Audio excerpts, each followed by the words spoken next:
예.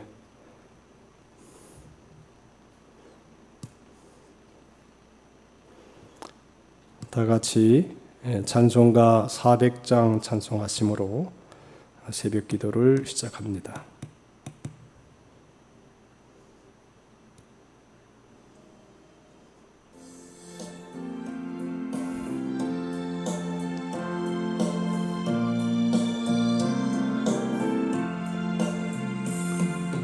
험한 시험물 속에서 나를 건져주시고 노한 풍랑 지나도록 나를 숨겨주소서. 주여 나를 돌보시사 오이 품어주시고 험한 풍파 지나도록 나를 숨겨주소서. 권세 능력 무한하사 모든 시험 이기고 풍랑까지 다스리는 주님 앞에 비오니 주여 나를 돌아보이사 고이 품어주시고 험한 풍파 지나도록 나를 숨겨주소서.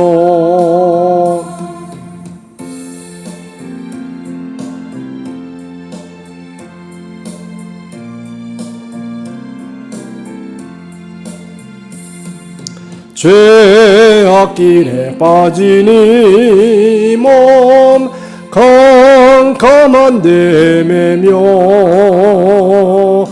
부르짖는 나의 원 들으소서 내 주여.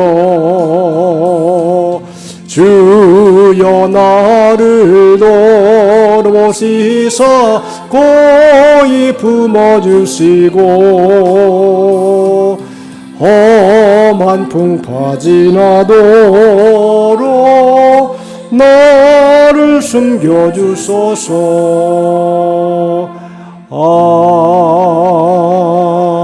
아멘.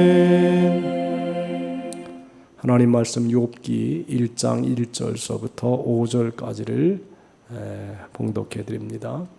우스 땅에 욥이라 불리는 사람이 있었는데 그 사람은 온전하고 정직하여 하나님을 경외하며 악에서 떠난 자더라. 그에게 아들 7과 딸 3이 태어나니라. 그의 소유들은 양이 7,000마리요 낙타가 3,000마리요 소가 500결이요 암나귀가 500마리며 종도 많이 있었으니 이 사람은 동방 사람 중에 가장 훌륭한 자라. 그의 아들들이 자기 생일에 각각 자기의 집에서 잔치를 베풀고 그의 누이 3명도 청하여 함께 먹고 마시더라.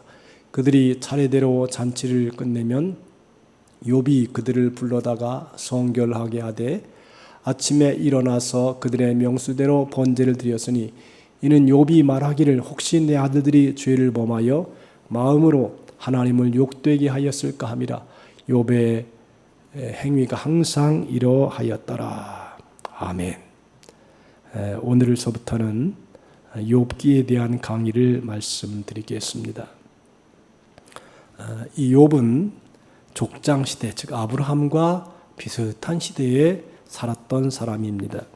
욥기의 마지막 장에 보면 그가 환난에서 회복한 이후에 140년을 더 살았다고 했으니까 전적으로 적어도 200년 이상을 살았을 것이라고 보고, 이것은 족장 시대의 평균 수명과 비슷하기 때문에 이외에도 수많은 증거들이 있다 그럽니다. 그가 성경의 욥에 대한 가장 중요한 내용은 그가 순전하고 정직하며 하나님을 경외하며 악에서 떠난 자라 그랬습니다. 순전이라는 단어는 도덕적으로 완전하다는 의미를 가지고 있고, 이것은 악에서 떠난 자라고 하는 그런 말과 직결되는 것을 볼 수 있습니다.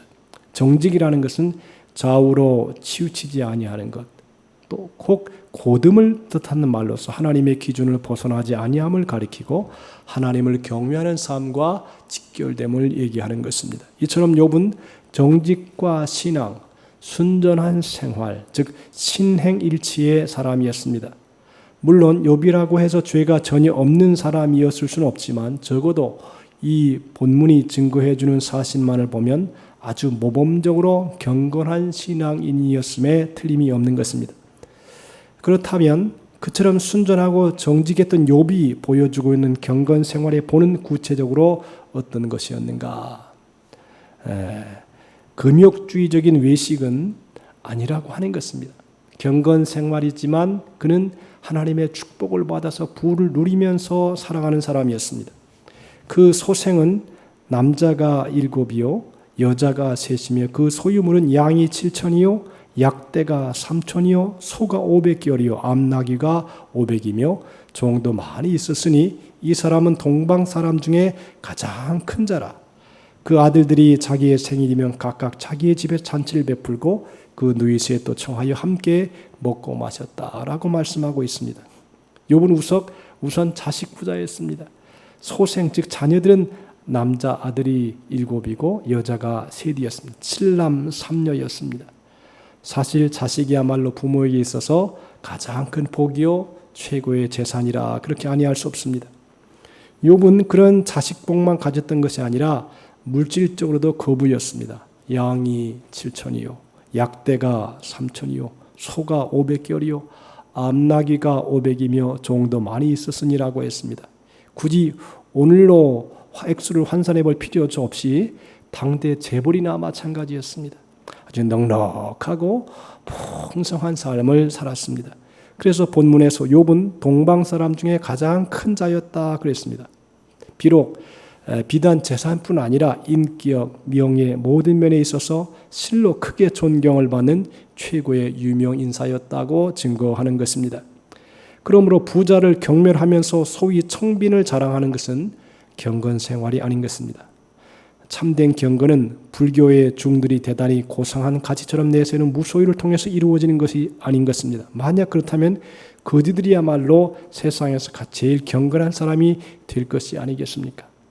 마찬가지 맥락에서 본다면 경건이라는 것은 모든 인간적인 즐거움을 멀리하는 것도 아닙니다. 그처럼 경건한 신자였던 욥이 자기 자녀들을 위하여 생일잔치를 베풀어 준 것을 보아도 잘 알 수 있습니다.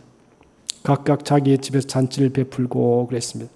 생일이 돌아오는 사람이 있으면 그때마다 항상 베풀어 주었다는 것입니다. 즉 자기 아들 중에 한 명이 생일을 맞이하게 되면 다른 6 형제들뿐 아니라 누이 3까지 다 함께 모여서 큰 잔치를 베풀면서 서로 먹고 마시고 덕담을 했다는 것입니다. 동방에서 제일 가는 갑부였던 욥이 자녀들을 위하여 잔치를 벌일 때에 그저 검소하게만 한 것은 아닌 것입니다. 오늘날로 치자면 고급 호텔의 식당에서 아주 거하게 파티를 하는 것과 마찬가지였다는 것입니다. 함께 먹고 마심으로라고 하는 단어는 그 잔치의 분위기, 즉 그야말로 즐겁고 흥겹게 진행되었음을 보여주는 것입니다. 이처럼 욥은 경건한 신앙생활을 한다고 해서 자녀들로 하여금 생일잔치 대신에 예배만 드리고 즐겁게 노는 대신에 얌전히 앉아서 성경 읽고 기도만 하지는 않았습니다. 왜냐하면 전도서에서 말씀하는 것처럼 사람이 수고함으로 낙을 누리는 것은 곧 하나님의 선물이지 불경건한 일이 아니라고 하는 것입니다. 청빈이나 금욕주의는 올바른 경건의 생활이 아니라 그렇게 보는 것입니다.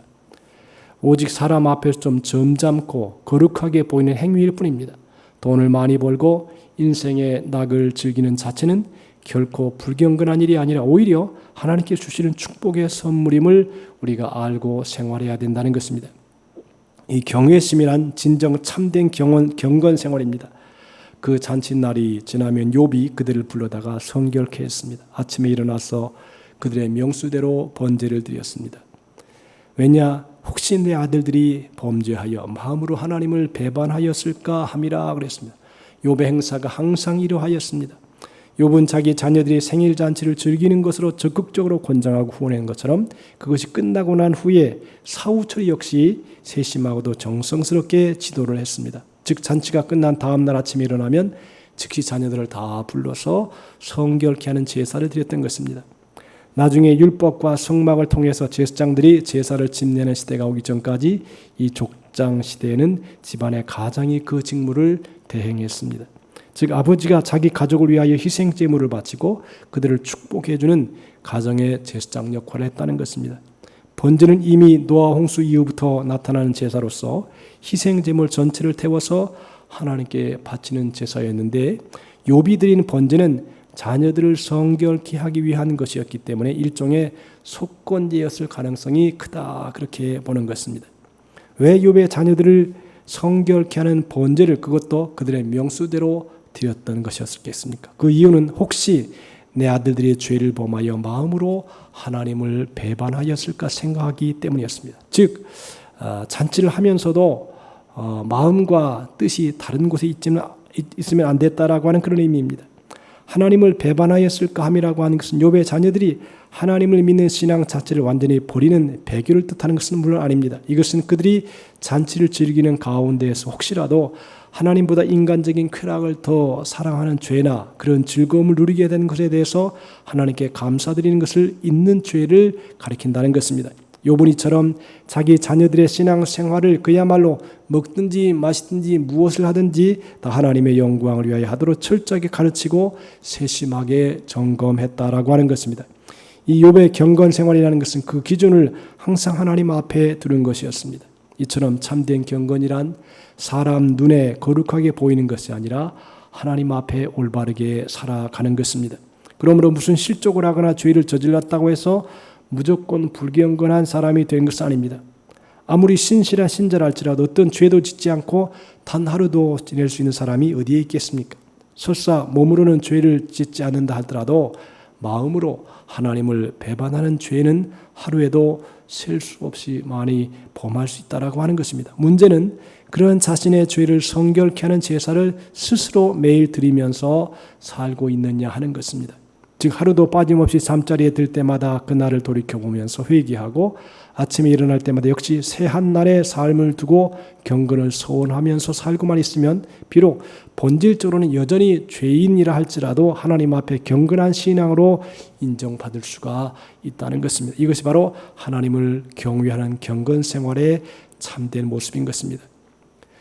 이 경외라고 하는 문자는 두려워함 그런 의미를 가지고 있습니다. 성도의 마음이 정말로 하나님을 두려워하고 있으면 늘 그 하나님의 눈을 인식하고 겁을 낼 줄 알게 됩니다. 그래서 성경은 경건에 이르기를 연습하라 그랬습니다.